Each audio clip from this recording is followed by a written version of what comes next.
Hi అండి, అందరూ ఎలా ఉన్నారు? ఈరోజు వచ్చేసి మా వాడికి ఇంట్లోనే సిర్లాక్ లాగా అయితే మంచిగా ఉగ్గు అయితే రెడీ చేసుకుంటుందండి. ముందుకైతే ఒక కప్పు బియ్యము, ఇక్కడ మీ దగ్గర ఉన్న కందిపప్పు, మినపప్పు, పెసరపప్పు ఏ పప్పులు ఉన్నా సరే అవన్నీ అయితే వేసేసుకోండి. ఇందులో కొద్దిగా వామ్ అయితే యాడ్ చేసుకోండి, పిల్లలకి కడుపు నొప్పి కూడా రాకుండా ఉంటుంది. నెక్స్ట్ వచ్చేసి ఇందులో కొద్దిగా పల్లీలు, అలాగే జీడిపప్పు, బాదం పప్పు కూడా అన్నీ వేసేసుకొని మంచిగా దోరగా వేసుకొని అన్నీ అయితే మంచిగా మిక్సీ పట్టేసుకొని పొడిలాగా అయితే చేసేసుకోండి.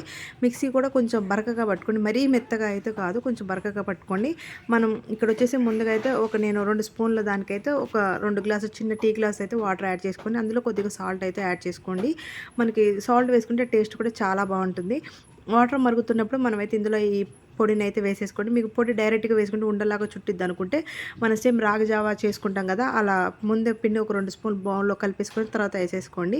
మనకి ఇలా దగ్గర అయ్యేంత వరకు ఉంచుకోండి. పిల్లలకి హెల్తీగా ఉంటారు, చాలా స్ట్రాంగ్గా కూడా ఉంటారు. ఇందులో అన్ని ఎక్కువ ప్రోటీన్ కూడా చాలా బాగుంటుంది. దీనివల్ల పిల్లలు లావు కూడా అయిపోతారు. ఒకసారి ఈ వీడియో లాస్ట్ వరకు చూడండి. Like and share and subscribe to my channel.